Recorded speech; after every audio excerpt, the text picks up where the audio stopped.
Can you use an 11-year-old digital camera in 2025? This right here is the Fuji X100T, released in 2014, almost over a decade old, and it is actually one of my favorite compact cameras to bring when I'm out traveling. I know what a lot of you guys are gonna be saying. An 11-year-old camera? What even are the features that I would even want from this? First of all, you broke bozos. This camera's literally under 400 bucks, and you can get incredible images with it. But one of the best things about the Fuji X100T is the compactness of it. Sleek design with a film-like body that really just brings back those old memories. Low-key, all the unks would really be saying like, well, you know, back in my day, 35mm was quite expensive. You had to go to the store to pick it up, and you had to send them off to Craig down the street to develop them. No, I get that, but I'm saying like, I remember I used to have my little Fuji with me when I would take Barbara out to the ring. I get it, it's not actually, man, how much your iced lattes are getting, you could basically buy a house by now. Unk tripping. It only has 16 megapixels of resolution. Now I know what you're thinking, bro, that's cooked. My camera does 20 megapixels. My camera does 24 megapixels. Shut the f. You guys are overcompensating for the amount of megapixels you actually need to create a good photo. Look at some of these images, bro. This is cracked. This is epic. 16 megapixels, yeah. Can you get the best zoomed in closest 400% in? Absolutely not. But can you get incredible landscape images with this camera? Absolutely. This camera right here, the dream. The what? It's the dream. It's the what? It's the dream. The autofocus is pretty lackluster. The face and eye detection is kind of mid. Also because a lot of people weren't really taking portraits with these kind of cameras, and they were just a level step up from a film camera where they could take as many landscape photos as they wanted and not feel like they were wasting hundreds of dollars. Another downside of this is the lack of film simulations. Now, in the world of film simulations with Fuji cameras, pretty much everyone wants an amazing film recipe for this camera, whether it be portrait, whether it be Kodak Gold, whether it be literally anything in between. But I got some good news for you. The Fuji X Weekly app, sponsor of this video.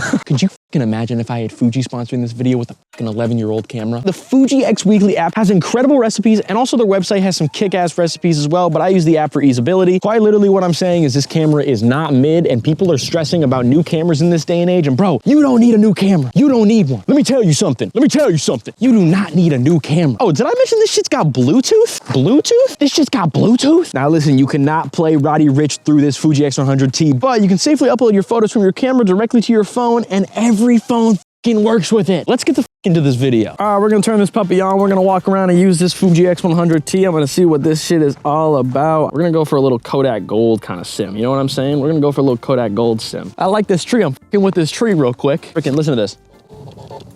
It's firing off like Kanye tweets. It does not know what it's gonna say. Oh, look at this little turtle. We're gonna get a nice frame of this little guy right here. Let me get a little bit of dirtying up the frame a little bit. Look at this little like abandoned building. Like who is even here? We might cook here. Got a little butterfly on my tummy like when Jack Harlow met Doja Cat. Thanks for this. Love you. Oh man, I've had a crush on her for months. Get that framing right. That shit was juicy. It's Miss Juicy, baby. It's Miss Juicy, baby. Look at these two nails. They're like kissing. They're like dating. I got a cool photo of nails. I feel like I'm 40 taking photos of a soccer game. Being like, dude, I just got someone kicking the ball, and then I got another person kicking the ball, and guess what I got a photo of?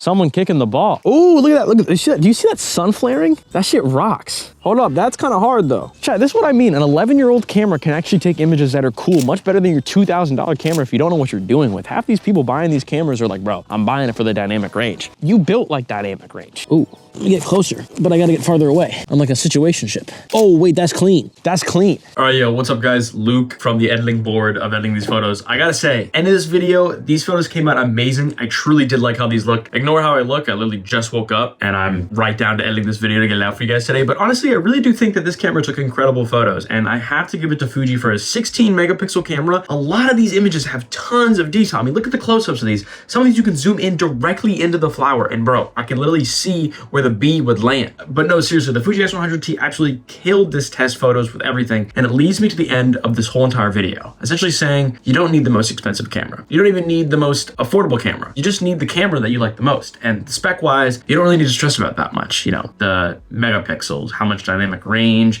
you know, how much added bonuses are in with the camera. You don't need all that. You just need a camera that has a decent amount lens, maybe an f4 to f2.8, and it needs to at least have 10 megapixels like in the actual image itself. So a phone has 12, the Fuji X100T has 16. Megapixels don't matter as much as we think. So I hope you guys enjoyed this video. If you guys want more camera comparisons, tons of cameras that I can cover, and I'll see you guys in the next video. I've been LDK, and I'm out of here.